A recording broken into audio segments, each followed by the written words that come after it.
Okay, welcome back. This is Mr. Hassan's Maths channel. I'm now answering question number 7 from the May-June 2020. This is the Cambridge International A-Level 9709, paper 3, variant 1. This is pure mathematics 3, variant 1. And this question here, the first part of it is about differentiation. And I'm going to save this as a separate video from part B. Part B is about integration. So part A says, let f of x equal cosine x over 1 plus sine x.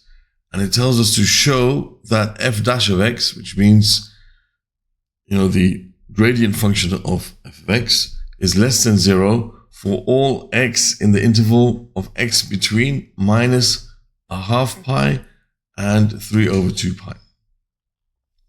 So first of all, we got to find f dash of x. Now here we have a situation where we've got a quotient of two separate functions. Okay, so when we have a product of two separate functions or a quotient of two separate functions and we want to differentiate, well, what we cannot do, which some people try to do, especially when they first get into this type of question, you cannot just differentiate the numerator and then differentiate the denominator and just divide them. Okay, when you differentiate something, if it's a sum or product, you can differentiate the sum of the separate terms. You can differentiate each term separately and add them together. You can differentiate each term, separately and subtract them. So, for example, if you have, for example, sine x plus 3x squared, something like that, you can differentiate that separately and add them together, and that's fine. For addition and subtraction, that's fine.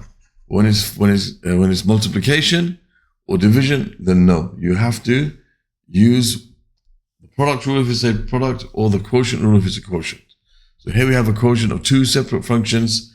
Okay, it's not a function inside another function, so we have to use what's called the quotient rule here. So I'm going to call the numerator u, which is cosine x, and the denominator v, which is 1 plus sine x. And the quotient rule basically will tell us that f dash of x, the differentiation of these, is going to be v times u dash minus u times v dash over v squared. So what's u dash and v dash? Well, u dash is the differential of the numerator, u part. If you differentiate cosine x, you get minus sine x. If you differentiate 1 plus sine x, 1 becomes 0, and the differential of sine x is cosine x. Okay, so if you put this together now, you have v times u dash, which is these two multiplied, which is negative sine x times 1 plus sine x, minus these two multiplied, which is cosine squared x, all over v squared, which is 1 plus sine x all squared. Okay, 1 plus sine x all squared. All right, so now let's expand the bracket on top. That's going to give you negative sine x minus sine squared x minus cosine squared x over 1 plus sine x all squared. Okay, so what I can do here is I've noticed I've got something like, we've got an identity that we can use, sine squared x plus cosine squared x equals 1. Right, so you've got something here that's going to become minus 1, basically, if you think about it, because it's like sine x minus, you can write this in a bracket, sine squared x plus cosine squared x. That's the same as this. Minus will cause those to become minus. And we know that sine squared x plus cosine squared x equals 1. One of the fundamental identities that you should have learned in P2. So this, you end up here with sine x, that's minus sine x, minus sine x minus 1 over 1 plus sine x all squared.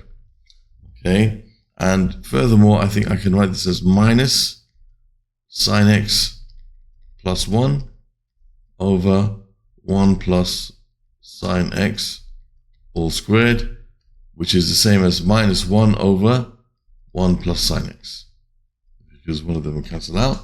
So we're left with minus 1 over 1 plus sine x. So f dash of x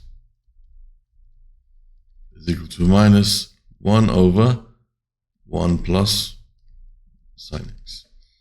Okay, so that's the differential of f of x. Now, what do we have to do? Okay, so now we have to prove or show that f dash of x is less than 0 for all x in the interval between minus half and 3 over 2. Okay, so I'm going to take this, put it down here.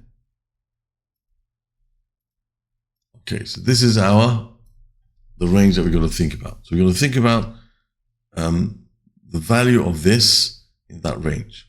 So first of all, I'm going to think about,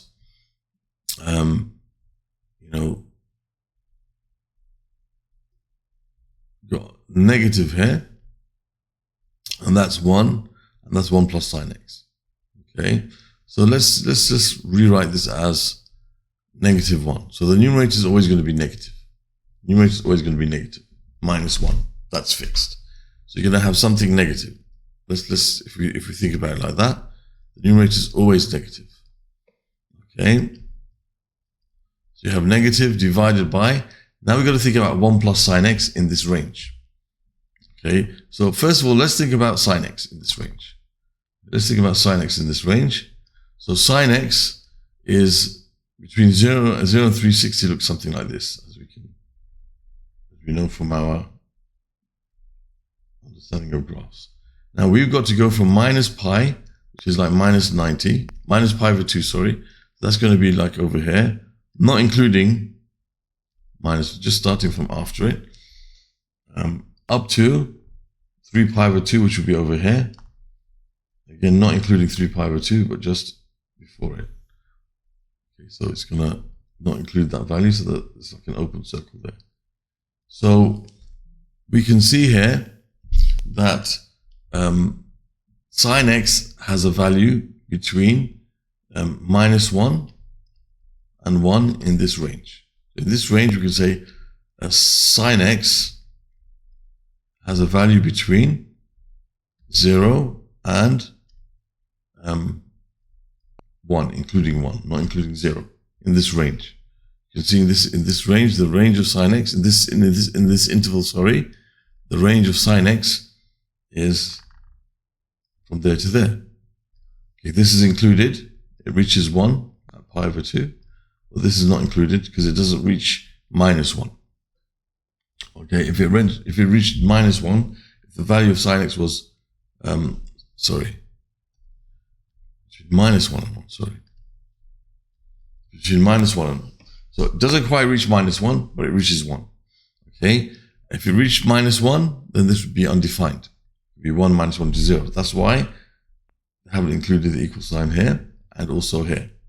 Right?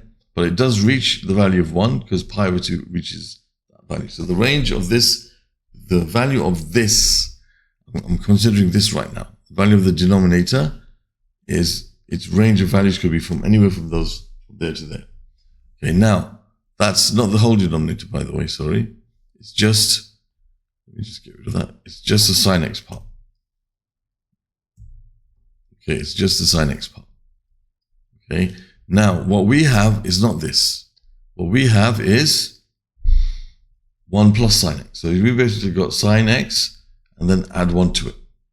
So now this becomes 2 and this becomes 0. So we can see that the range of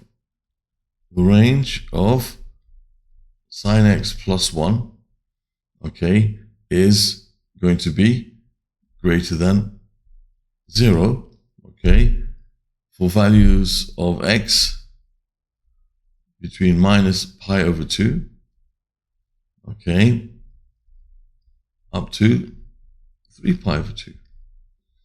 Okay, so that's going to be the range of sine x plus 1. So it's going to be positive. So the denominator is going to be positive. So therefore, you can say that f dash of x is going to be, negative over positive, which is negative. So that means f dash of x is less than 0 for x values which are between 3 pi over 2 and pi over 2. Okay, so that's a justification for that. Right, so basically, if you think about it, this whole graph will go up. Yeah, the whole graph will go up.